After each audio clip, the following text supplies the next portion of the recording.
भाजप पुरस्कृत आमदार प्रशांत परिचारक यांनी सैनिकांच्या पत्नींसंदर्भात काही आक्षेपार्ह विधान केलेलं होतं आणि याच विरोधात त्यांचं निलंबन केलं जावं म्हणून सर्व पक्षांनी आता मागणी केलेली आहे।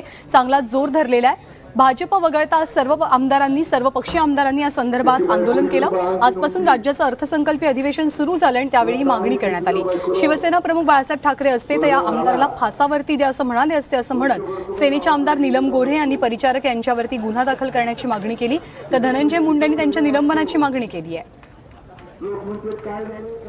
प्रशांत परिचारक यांनी निवडणुकीच्या दरम्यान सैनिकांवर आणि सैनिकाच्या कुटुंबाबाबतीत जे घृणास्पद वक्तव्य केलं त्याचा समाचार घेत विधिमंडळातील सर्वच जवळजवळ सदस्यांनी ही मागणी केली की या सदनामध्ये राज्याच्या सन्माननीय मुख्यमंत्र्यांनी या प्रशांत परिचारक यांचा निलंबन त्यांचा पूर्ण कार्यकाळ होईपर्यंत त्यांना बडतर्फ करण्याच्या बाबतीमध्ये ठराव राज्याच्या मुख्यमंत्र्यांनी आणावा।